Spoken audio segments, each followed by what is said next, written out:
Hi everyone, experience ma'am bahan bamakta GKGS Manipur na current affairs ki series asida welcome tawjari. Nasisu GKGS Manipur na experience ngi damakta 27 April dagi hawrakanda 4 May fawda thokiba important events ngi based oba adumba weekly current affairs ki class ma pudun lakchari. Hariba class asi exam oriented oina tawba class oibana maram orakanda khoi MCQ format adum tawjagani. Aduga masi akhoi upcoming exams of SSC ki like CGL, CSSL, CPO, MTS, GD na singba banking ki exams, the railways ki exams like NTPC, Army ki Agnibir, CISF, NDA, CDS, Assam Rifle, etc. Sumba dum exams singida dum important oirgaduba questions kaya ama yauri ko. Adonang maram orakanda ngasi ki class yam maru oigani amasung yam nungai gani hana thamjage masi harakanda khoi ngasi dum class hojilasi. Question number 1 India signed a deal with France to procure 26 Rafale marine fighter jets. What is the expected year of completion for the delivery of this aircraft? Akoi India na hantak pahalgam terror attack ki hek matung da France ka 26 Rafale marine fighter jets lai na bagi damak France tagi ka deal lama sign tong nai ka hariba sign tong na ba deal dugi matung ina masigi hariba 26 Rafale marine fighter jets masi delivery to completion year of completion do kam kan do oidino na hangbane 2027 do oidira 2028 do oidira 2030 do oidira or 2032 do oidira okay option mari pira and here the correct option is 2030 for the completion to bagi okay the sign to nari ko masigi deal sida aduga 26 Rafale marine fighter jet sida okay 22 amadi okay single seat carrier capable jet ne single seat carrier capable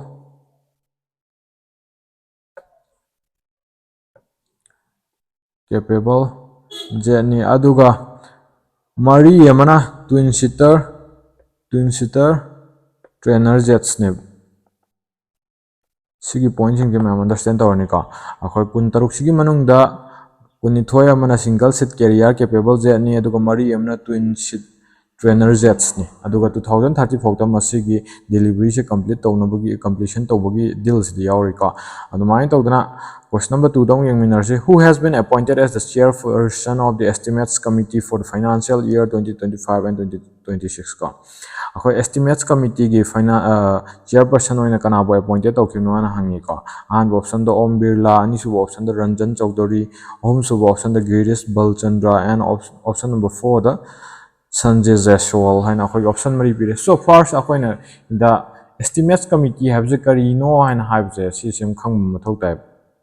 estimates committee se koi parliamentary committee amani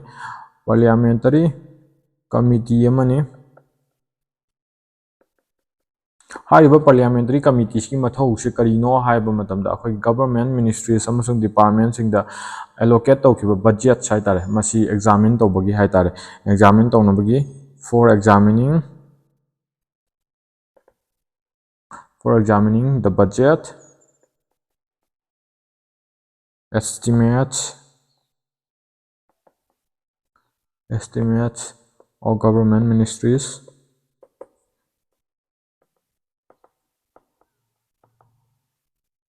and departments makhoi da allocate tawkiba budget sing da examine tawnabagi damakta laiba dumba committee ne ida akhoi Sanjay Jaiswal se kari oina chairperson oina appointed tawki kanana Om Birla speaker of Lok Sabha sina akhoi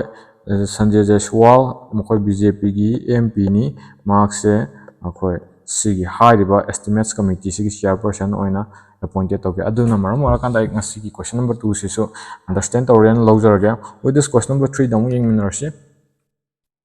who has been elected as the 20th president of the Badminton World Federation. BWF की 20th president होने का नाम appointed तो बनवान हंगी का.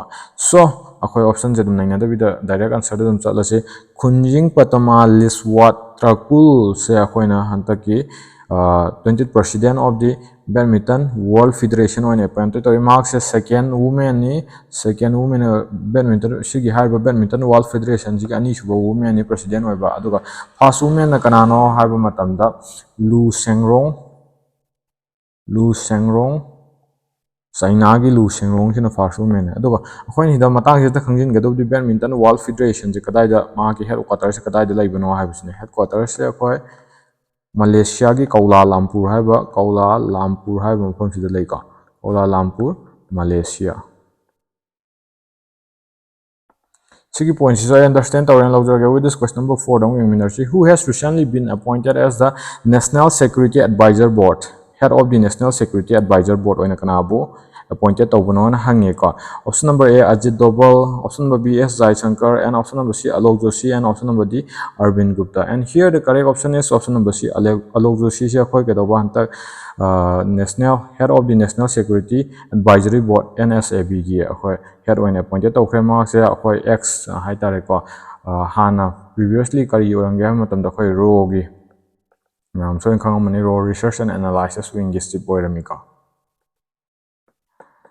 So, with this question number 5 tong yung minarsi, who is set to become the 52nd Chief Justice of India? Kana na ako'y 52nd Chief Justice of India oina. Oiduri bunuan hangi. Hujuji Korean kana oiriba Sanjay Chief Justice Sanjeev Khanna se hujuji ako'y gi CGI oiri Chief Justice of India oiri Korean gi ko. The marks se ako'y 13 May 2025 ta retire tawrni ko 2025 ta retire tawrni ma retire tawrab matung da kanana akoi gi BR Gabai se ma ki successor oina appointed tor Justice BR Gabai ko sina 14 May 2025 ta ki charge assume to ba hogodoba so with this I question number 5 is understand our and logger again aduna maram question number 6 tong yung minarsi who has been appointed as the new chief secretary of the Telangana gi new chief secretary oina kana bo appointed to bono na hangika so with this option singing minarsi Mukesh Sharma option number A option number B the A Santi Kumari and option number C the Nilesh Rao and option number D the K Ramakrishna Rao and option repeat and here the correct option is option number D that is K Ramakrishna Rao is the correct option ka K Ramakrishna Rao is chief secretary of Telangana when appointed to reka with this next question the minarsi who has recently been appointed as the new Vice Chief of the Air Staff of the Indian Force. Air Staff of the Indian Force ke anoba Vice Chief oina kanabo appointed to bunon hangi ka. Air Marshal option number A the Sandeep Singh, Air Marshal Asutosh Dikshit, option number B and option number C the Air Marshal Naramdeshwar Tiwari and option number D the Air Marshal Vivek Ram Chaudhary. And here the correct option is option number C Air Marshal Naramdeshwar Tiwari ka. Duga Air Marshal SP Dharkar Air Marshal SP Dharkar mark se akoi 30th April da retire to krema retire to matung da retire to matung da kanano rapano Air Marshal Naramdeshwar Tiwari na hariba Vice Chief of the Air Staff se orapnika so with the mark appointed to khibani haba with this question number 8 ta move on to minarse who has recently assumed the charge of the Chief of Integrated Defense Staff to the Chairmanship of Staff Committee ka kanana hariba charge se assume to khibno na hangi ka option singse adum nainaraba matung da khoi the correct option da dum chalase and here the correct option is Air Marshal Asutosh Dikshit ka Air Marshal Asutosh Dikshit se khoi maana Chief of Integrated Defense Staff to the Chairmanship of this Staff Committee oikre ka with this next question question number 9 the Lieutenant General Pratik Sharma has recently taken over his significant military position. Lieutenant General Pratik Sharma na hantak mahangna phampai kiba maru oiba military position do karino na hangika and here the correct option is adum yam kanna option jinai na the correct option da move on to silasi option number A Northern Command gi General Officer Commanding in Chief ki position jemang na pai ki ko Northern Command gi with this question number 10 dong yung minarsi what is the rank of India in the World Press Freedom Index 2025 World Press Freedom Index 2025 ta India gi rank se kya subada laibano na hangi option number A 120 option number B 148 option number C 151 and option number D 160 so mathang 9 betang 9 minarsi ka 2023 da India gi rank se kya da laibano haba matam da 161 se da lai ka aduga 2024 da na India gi rank se 159 da lai aduga 2025 ta na kaya da laibano sini hangi se call press freedom index ta kaya da lai 151 da lai 151 ꯗ ꯂꯩ ꯃꯁꯤꯒꯤ ꯔꯦꯡꯁꯦ ꯑꯩꯈꯣꯏ ꯁꯨꯝ ꯀꯅꯥꯅ release ꯃꯁꯤꯒꯤ ꯔꯤꯄꯣꯔꯠꯁꯦ ꯀꯅꯥꯅ release ꯇꯧꯕꯅꯣꯁꯦ ꯑꯝꯇꯪ ꯍꯥꯟꯅ ꯈꯪꯃꯤꯟꯅꯁꯤ it was released by reporters without borders ꯍꯥꯏꯔꯤꯕ ꯑꯣꯔꯒꯅꯥꯏꯖꯦꯁꯟꯁꯤꯅ ꯔꯤꯂꯤꯁ ꯇꯧꯕ ꯑꯗꯨꯝꯕ ꯔꯤꯄꯣꯔꯠ ꯑꯃꯅꯦꯕꯀꯣ ꯑꯗꯨꯅ ꯁꯤꯒꯤ ꯑꯩꯈꯣꯏꯒꯤ ꯏꯟꯗꯤꯌꯥꯒꯤ ꯔꯦꯡꯁꯦ ꯁꯨꯝ ꯍꯟꯊꯖꯔꯛ ꯇꯥꯔꯒꯁꯨ ꯀꯣ ꯈꯖꯤꯛ ꯍꯟꯊꯔꯛꯑꯦ ꯑꯗꯨ ꯑꯣꯏꯇꯥꯔꯒꯁꯨ ꯑꯩꯈꯣꯏ ꯌꯥꯝꯅ ꯚꯦꯔꯤ ꯁꯦꯔꯤꯌꯁ ꯀꯦꯇꯤꯒꯣꯔꯤꯗ ꯚꯦꯔꯤ ꯁꯦꯔꯤꯌꯁ ꯀꯦꯇꯤꯒꯣꯔꯤꯗ ꯑꯗꯨꯝ ꯏꯟꯀ꯭ꯂꯨꯗꯦꯠ ꯑꯣꯏꯔꯀꯥꯟꯗ ꯂꯩꯔꯤꯕ ꯑꯗꯨꯅ ꯃꯁꯤꯒꯤ ꯏꯟꯗꯦꯛꯁꯁꯦ ꯃꯁꯤꯒꯤ ꯍꯥꯏꯔꯤꯕ ꯋꯥꯔꯜ ꯄ꯭ꯔꯦꯁ ꯐ꯭रीडꯝ ꯏꯟꯗꯦꯛꯁꯁꯦ ꯑꯩꯈꯣꯏ ꯀꯔꯝꯕ ꯀ꯭ꯔꯥꯏꯇꯦꯔꯤꯌꯥꯗ ꯕꯦꯁ ꯇꯧꯔꯀꯥꯟꯗ ꯀꯥꯜꯀꯨꯂꯦꯠ ꯏꯚꯥꯂꯨꯑꯦꯠ ꯇꯧꯕꯅꯣꯅ ꯍꯥꯏꯕ ꯃꯇꯝꯗ 5 ꯀ꯭ꯔꯥꯏꯇꯦꯔꯤꯌꯥ 5 ꯈꯛꯇ ꯑꯩꯈꯣꯏ ꯃꯁꯤ ꯀꯟꯁꯤꯗꯔ ꯇꯧꯔꯀꯥꯟꯗ ꯀ꯭ꯔꯥꯏꯇꯦꯔꯤꯌꯥ 5 ꯈꯛ ꯀꯟꯁꯤꯗꯔ ꯇꯧꯔꯀꯥꯟꯗ ꯏꯚꯥꯂꯨꯑꯦꯠ ꯇꯧꯏ ꯍꯥꯏꯔꯤꯕ ꯀ꯭ꯔꯥꯏꯇꯦꯔꯤꯌꯥ 5ꯗꯨꯗꯤ ꯑꯩꯈꯣꯏꯅ ꯀꯃꯥꯏꯅ ꯈꯪꯃꯤꯟꯅꯒꯅꯤ ꯍꯥꯏꯕ ꯃꯇꯝꯗ ꯄꯦꯜꯁ ꯍꯥꯏꯅ ꯈꯪꯃꯤꯟꯅꯒꯅꯤ PELSS ꯍꯥꯏꯅ ꯄꯦꯜꯁ ꯍꯥꯏꯅ ꯈꯪꯃꯤꯟꯅꯒꯅꯤ ꯑꯍꯥꯟꯕ ꯄꯤꯁꯤꯅ ꯑꯩꯈꯣꯏ ꯀꯔꯤꯅꯣ ꯍꯥꯏꯕ ꯃꯇꯝꯗ ꯄꯣꯂꯤꯇꯤꯀꯦꯜ ꯑꯗꯨꯒ ꯑꯅꯤꯁꯨꯕ ꯏꯁꯤꯅ ꯀꯔꯤꯅꯣꯅ ꯍꯥꯏꯕ ꯃꯇꯝꯗ ꯏꯀꯣꯅꯣꯃꯤꯛ ꯑꯦꯟ ꯑꯦꯜꯁꯤꯅ ꯀꯔꯤꯅꯣ ꯍꯥꯏꯅ ꯍꯥꯏꯕ ꯃꯇꯝꯗ ꯂꯦꯖꯤꯁꯂꯦꯇꯤቭ ꯍꯥꯏꯅ ꯍꯥꯏꯒꯗꯕ ꯂꯦꯖꯤꯁꯂꯦꯇꯤቭ ꯁꯤꯒꯤ ꯑꯦꯁꯁꯤꯅ ꯀꯔꯤꯅꯣ ꯍꯥꯏꯅ ꯍꯥꯏꯕ ꯃꯇꯝꯗ ꯁꯣꯁꯤꯌꯦꯜ ꯑꯗꯨꯒ ꯂꯥꯁꯀꯤ ꯑꯦꯁꯁꯤꯅ ꯀꯔꯤꯅꯣ ꯍꯥꯏꯕ ꯃꯇꯝꯗ ꯁꯦꯀ꯭ꯌꯨꯔꯤꯇꯤ ꯀꯣ ꯁꯨꯃꯥꯏꯅ ꯇꯧꯗꯅ ꯄꯦꯜꯁ ꯍꯥꯏꯅ ꯑꯩꯈꯣꯏ ꯅꯤꯡꯁꯤꯡꯃꯤꯟꯅꯒꯅꯤꯀꯣ ꯁꯤꯒꯤ ꯀ꯭ꯔꯥꯏꯇꯦꯔꯤꯌꯥ 5ꯁꯤꯗ ꯕꯦꯁ ꯇꯧꯔꯀꯥꯟꯗ ꯏꯚꯥꯂꯨꯑꯦꯠ ꯇꯧꯕ ꯑꯗꯨꯝꯕ ꯔꯤꯄꯣꯔꯠ ꯑꯃꯅꯤ ꯀꯅꯥꯅ ꯔꯤꯄꯣꯔꯇꯔꯁ ꯋꯤꯗꯥꯎꯠ ꯕꯣꯔꯗꯔꯁꯅ ꯍꯥꯏꯔꯤꯕ ꯑꯣꯔꯒꯅꯥꯏꯖꯦꯁꯟꯁꯤꯅ so I hop question number 10 सिजु अंडरस्टैंड तौरेन लौजरगे क्वेश्चन नंबर 11 दो यंगमिनरसि where is the WAVES 2025 summit being held WAVES 2025 summit चे कदाइदा पांगथोखिबनो न हंगी option number A Pragati Maidan new Delhi option number B Indigo expo centre great Noida and option number C Jio world centre Mumbai and option number D Vigyan Bhawan Delhi हारिबो option मरी सिग मनुंगदा करंबो option नो correct option ओइदिसे अखोय मसिगी अखोय करेक्ट ऑप्शन से हाइदिङाइदा वेब्स हाइबगी फुल फॉर्म चे अंता हाना खंगमिनखिजिको वेब्स हाइबदी the World Audio Visual and Entertainment Summit हाइबनिको एंटरटेनमेंट समिट हैना हाइबनिको वेब्स हाइबगी फुल फॉर्म दी अदो मसी अखोय कदाइदा पांगथोखि हाइबा मतमदा option number C that is Jio world centre Mumbai दा पांगथोखि अदुगा थीम हंतक चहीगी थीम ना करिनो हाइबा मतमदा कनेक्टिंग क्रिएटर्स कनेक्टिंग कंट्रीज हाइबसिनिको connecting creators and connecting countries हाइबसे हंतक चहीगी थीम निको so I hope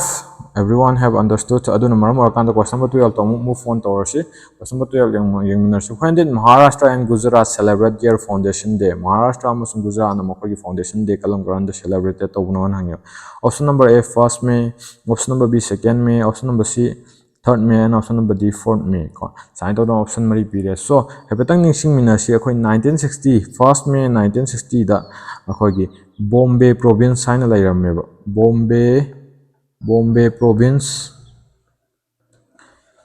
province haina lairambase akhoi language ta base torakanda language ta base torakanda haiba province ani thokna khaidokkiba ahanbada akhoi marathas ngangba kangbugi ma adaidi ma ani subda Gujarati ngangba kangbugi ma marathas ngangba kangbu sina kadaida lehangre Maharashtra da aduga Gujarati kangbu na kadaida Gujarat ko sign tawdana akhoi se 1st May 1960 sida makoi form tawkibu ko 1st May 1960 sida aduna here the correct option is 1st May da ko aduga hantak pangthoiba makoi gi foundation day sina kya suba edition no an haba matamda 65th suba foundation day ne 65th foundation day ne I understand tauren lawjarage sigi question so with this question number 13 damu yengminarsi on which date did India celebrate the 155th birth anniversary of Dundiras Govind Phalke popularly known as Dada Saheb Phalke maki maming dage award ka laibdo karamba numitta karamba date ta maki 155th birth anniversary celebrated tawbano haina question changmani ko And here akhoi mark se akhoi ge Dundiras Gobind Phalke ko Dada Saheb Phalke se kari har khangne ba father of Indian cinema har ga khangne ba Indian cinema ko. And here the correct option is 30th April 2025. 30th April 2025 to mahaki 155th birth anniversary akhona celebrated week. With this question number 14 damu yang minarsi Dr. MGS Narayan passed away at his residence in Kozhikode on 26 April 2025. Dr. MGS Narayan se marks like hidre karamba date 26 April 2025 ta marks he was associated with his field karamba field associated or banana option number A medicine, option number B science and technology, option number C sports, and option number D history and academia. And here the correct option is marks for history and academician amani ko then marmo kana mark fields historia and academia related we hani marks sahi 92 years suruba matamda laikidabani aduga magna over 200 henba books and articles irami books and articles aduga mahaki contribution amaga haragadi more than 112 research paper hena contribute torami ko sige points in birani. With this next question number 15 the move on to our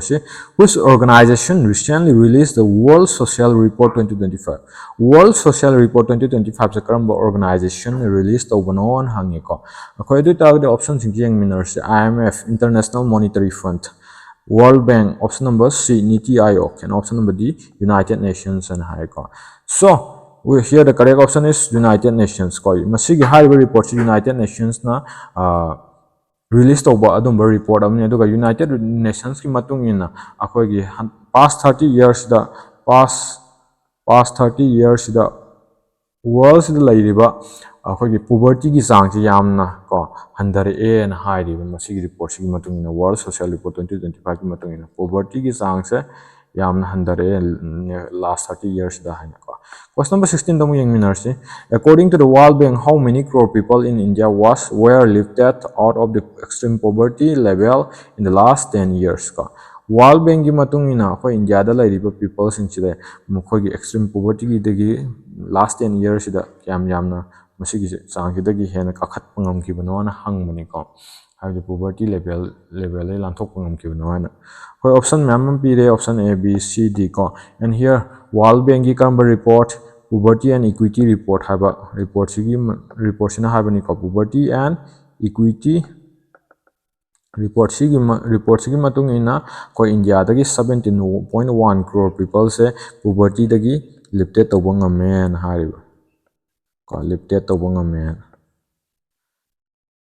So I hope question number 16 is to understand our analog. Question number 17 damu yang minarsi which country hosts the 10th edition of the FIFA, which country will host and high gadubni ko mayam question se kitang host of giveaway dagadi thokre ko will host the 10th edition of the FIFA Women's World Cup 2027.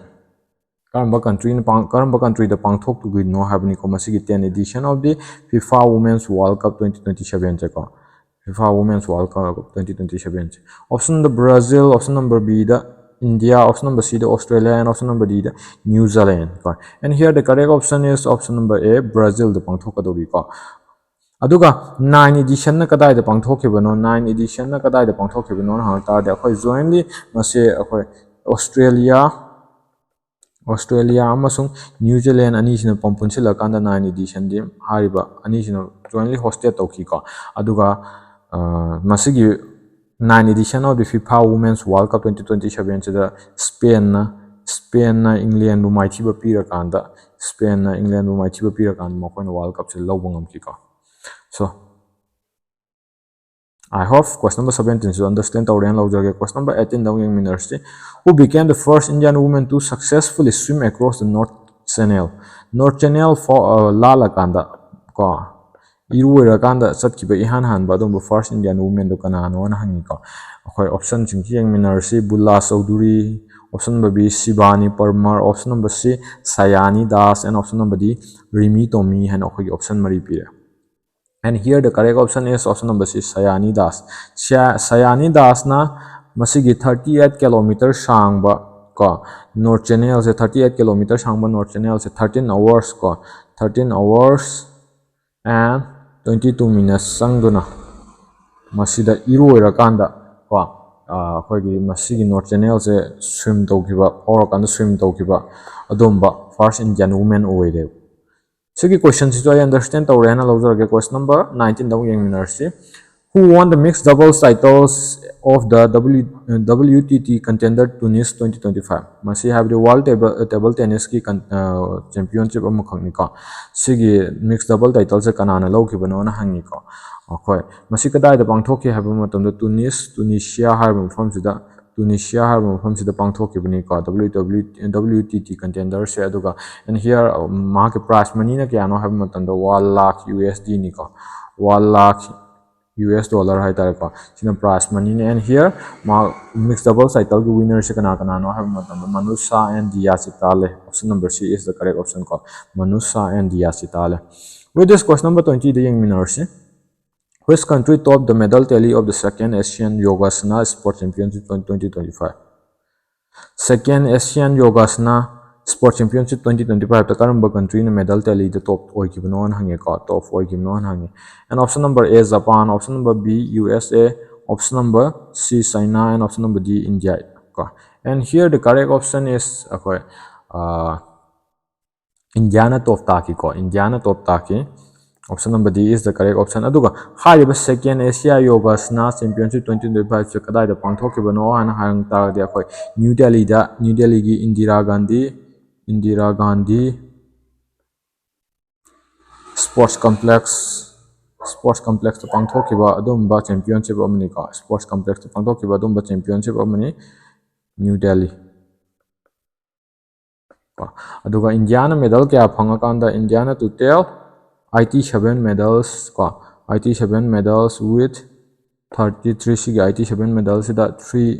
83 gold oigaduba 83 gold and 3 silver ko sigai phangakanda remaining one duna bronze ko bronze phangakanda akhoi Indian medal tally se top ta ki aduga point ama ningsing gadubdi masigi edition je kyano second edition ne do first edition je kada de pangthokibano first Asian Yogasana Sports Championship 2025 je kada pangthokibano na hangak pusu yai natra hangak ta de kada de pangthokani na pangthoki na ha ne khoina Bangkok Thailand da 2022 da pangthoki ko sigi points so I may understand tawren lawjarage question number 21 the young minarsi whose Indian cricketer has been honored with the Padma Shri honor from the Honorable President of India Padma Shri honor ko phanggiba hantak Honorable President of India na pikhiba adumba Indian cricketer do kanano an hangi ko MS Dhoni option number A da option number B da Rohit Sharma option number C da Ravichandran Ashwin option number D da Rinku Singh ko and here the correct option is option number C Ravichandra Ashwin ko and the President of India na Padma Shri kya lanthoki total 139 Padma Shri lanthoki haiba 139 sida akhoi kya Padma Vibhushan taret yauki taret Padma Vibhushan ko masing sing minasi ko Vibhushan and Padma Bhushan na kya yauki 19 Padma Bhushan aduga Padma Shri awards na kaya yauki 113 Padma Shri awards ka sigi points jai understand tawren lawjarage with this question number 22 da long young minarsi who became the youngest centurion in IPL history youngest centurion habani ko ma'am IPL young basing di soidan khangoni at the age of 14 years and 32 days by scoring 101 runs of 38 balls ball kuntrain panda 101 lawduna ko for Rajasthan Royals against Gujarat Titans ko Markse Rajasthan Royals ki teams ni aduga Gujarat Titans ki mayok ta sanaba numitta angna 38 balls to 101 runs lawduna youngest centurion oikiba chahi kya da 14 years samsung 32 days to oikiba nupa do ko person do kana no an hangi ko and here the correct option is akhoi direct option ding hi the correct option da dum chamin narse Vaibhav Suryavanshi option number A is the correct option ko the ma'am exam da SSC gi bo so atop exam do so khoi cricket ki maram da dum hangba theng nangoni ko unexpected oina aduna sumba points ji khangjin da ya de ko with this question number 23 the young minarsi Which country will host the 2026 Asian Games? 2026 Asian Games se karamba country na host tawdino na hangi. Option number A China, option number B Japan, and option number C South Korea, and option number D India. And here the correct option is option number B. Japan is the correct option ka. Japan da pangthok tini aduga hariba 2026 Asian Games ke official motto se karino hena hantar the official motto ko. Imagine one Asia na haibasni ko. Imagine one Asia is now official motto of the 2026 Asian Games. Aduga hariba 2026 Asian Games ki mascot sina karino na hangta gadi karino hon ho hon hai ko hono hon ko haribdi karino mo khogi meaning the flame and hai ko. So with this I see pointing to understand the range. Question number 24 dong yung minarsi and what was India's overall rank at the inaugural Asian Under-15 and Under-17 boxing championships held in Amman, Jordan? Amman, Jordan the pangthokiba Asian Under-15 amasung Under-17 ki boxing championship ta India's ki overall rank kya non hangi ko. And here the correct option is third chuba rank ni ko. Third rank India ki overall rank se aduga ida medal kya lobo pangomki India ki players singna 43 medals lo pangomki ko. 43 medals sida akhoi goal kya yawi 15 goal yawi ko. 15 goal. So I hope sigi points to understand the rank log get question number 25 tong yung minarsi. When was International Labor Day or May Day celebrated? CD am live question ni am so idun khangni that is option number A 1st May is the correct option ka. International Labor Day amasung May Day se khoi India da kari har kan da khangnai han haba matam da antarashtriya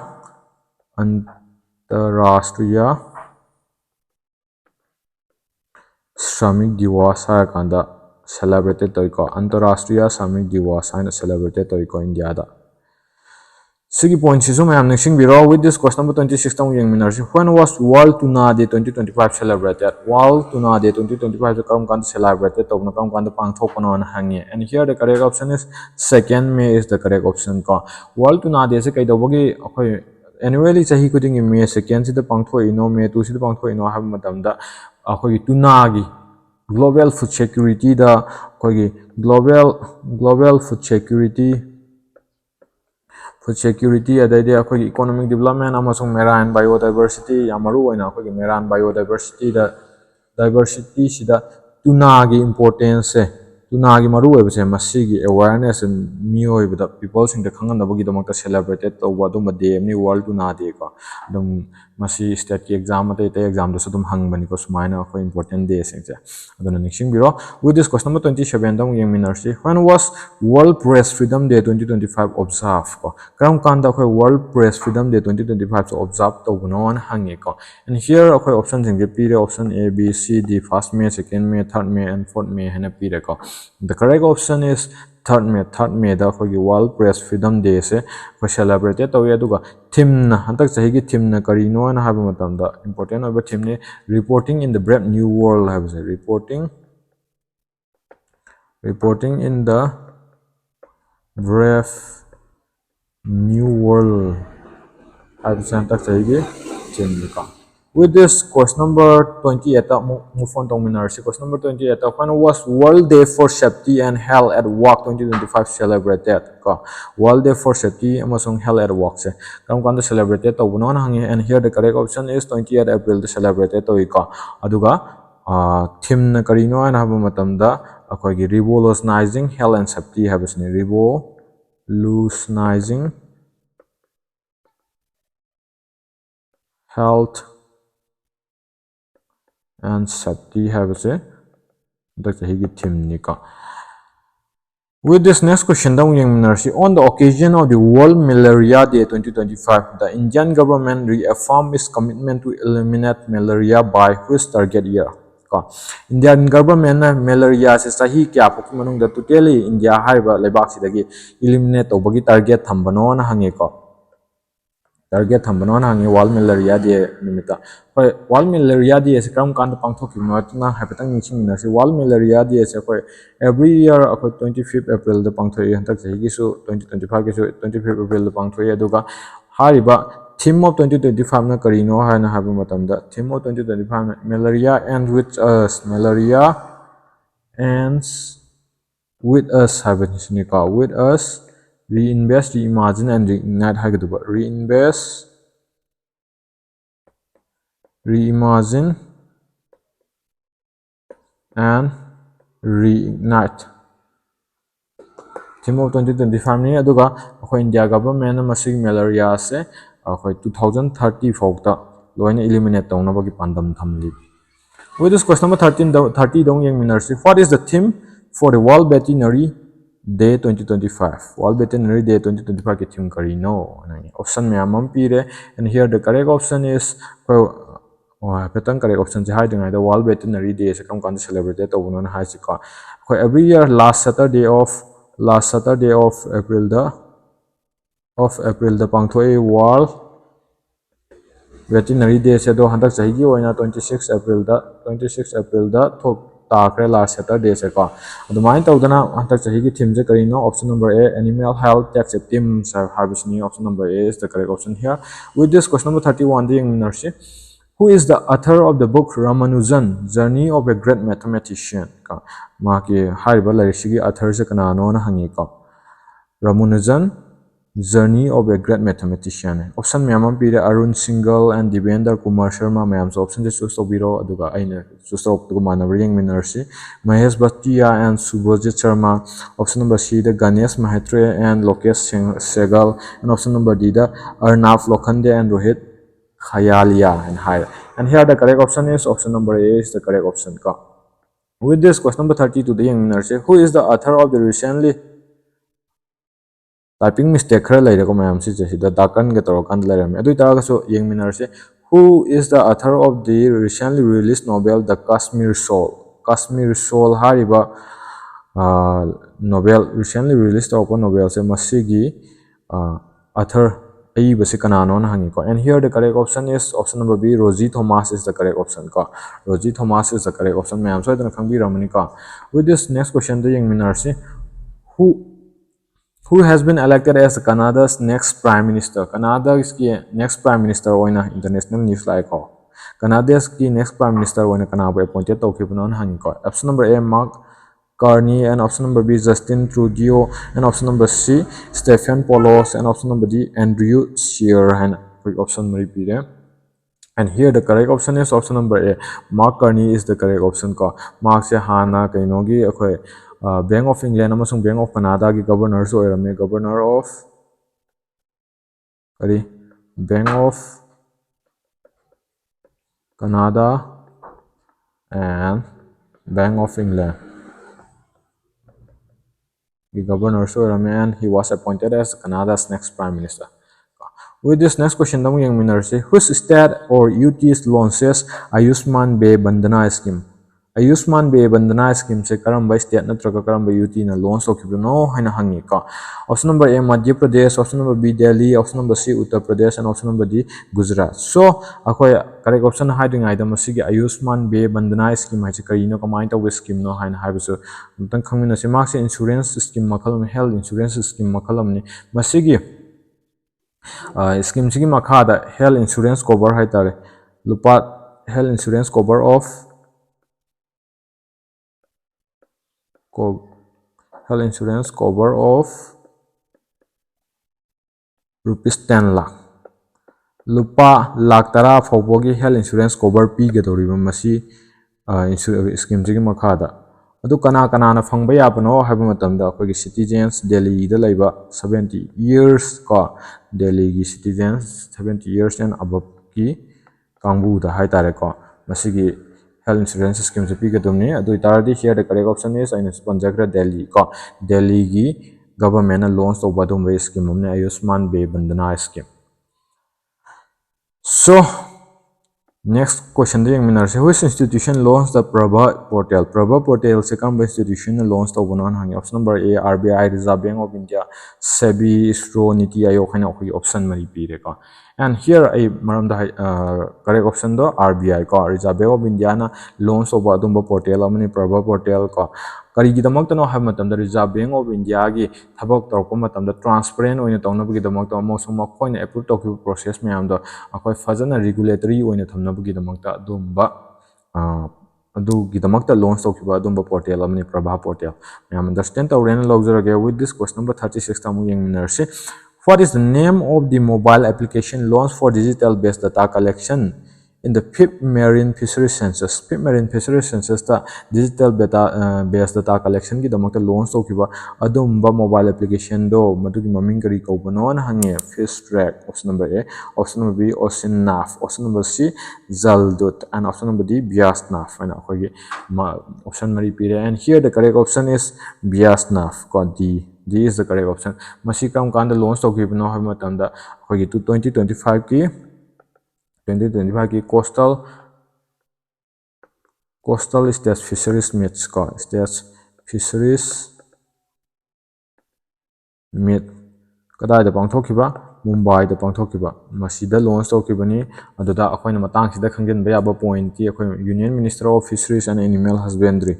maming kari kawbano Union Ministries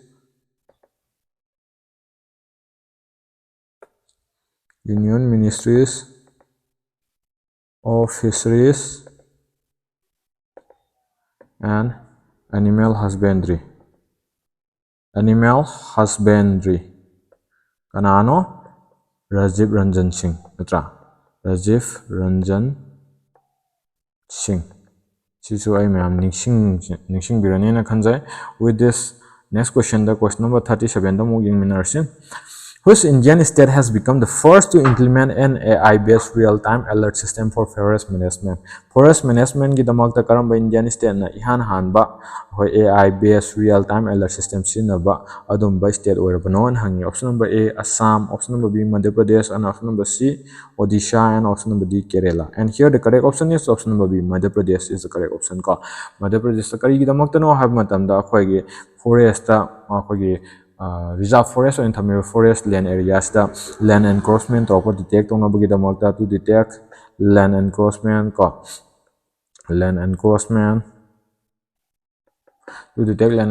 adadi forest area da hongba lakpa haitare land use changes umba yengsinabagi damakta laiba dumba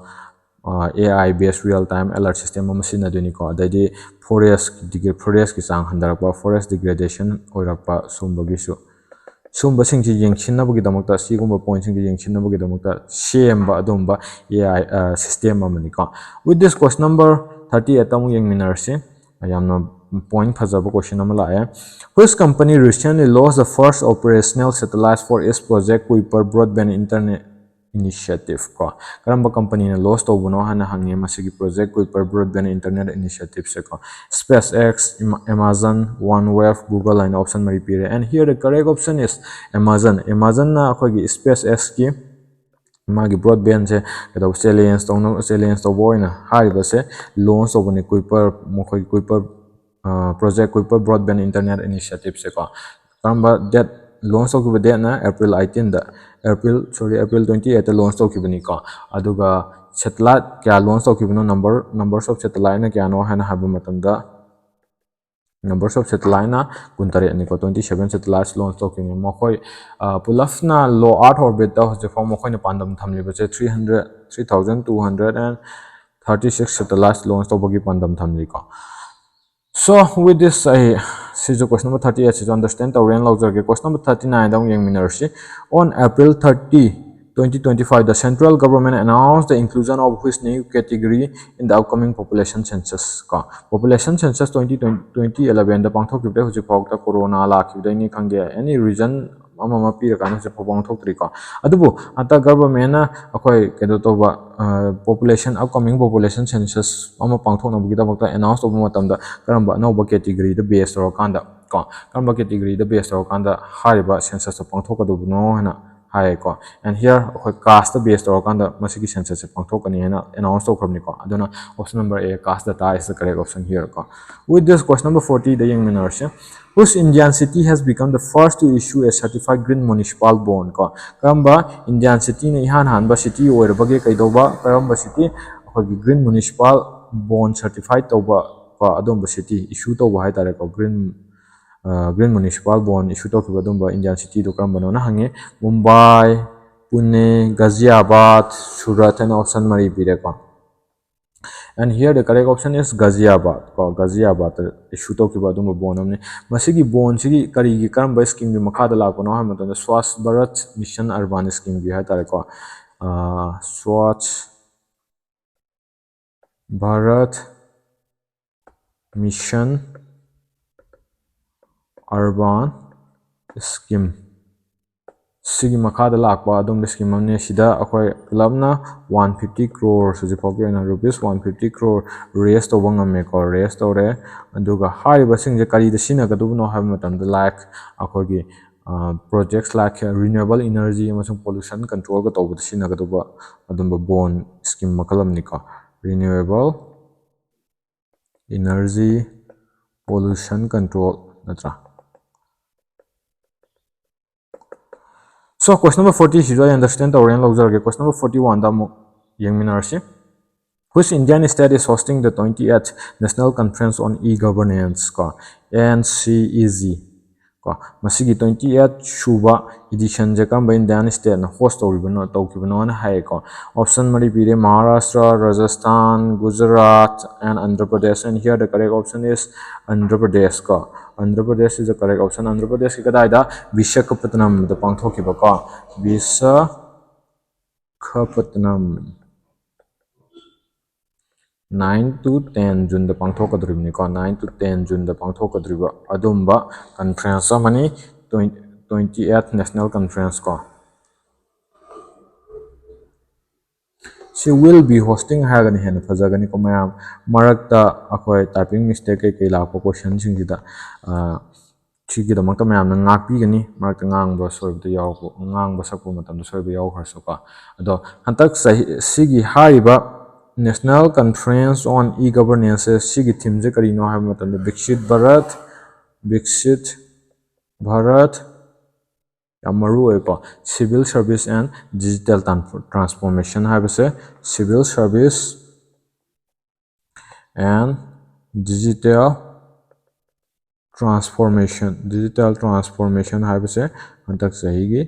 theme oigani ka.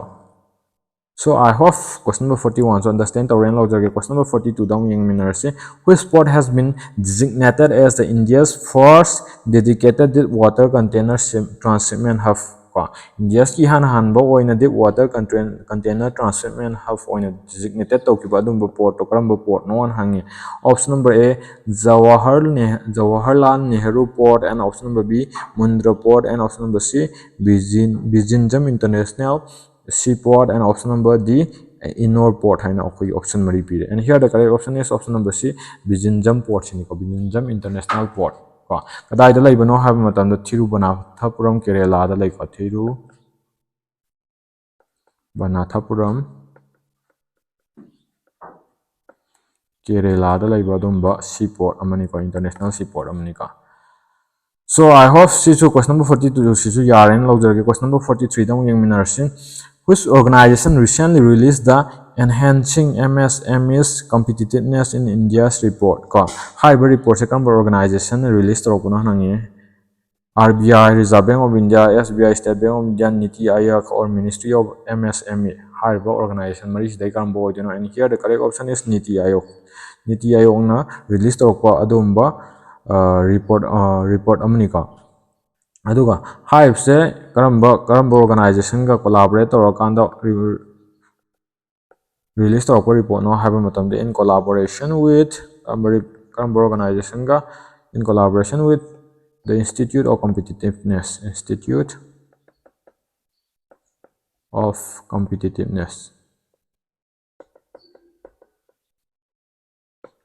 Ma'am, to understand the running with this question number 44 down in Minarsi, which organization achieves measure hypersonic tech milestone with scramjet combustor test ko karamba organization na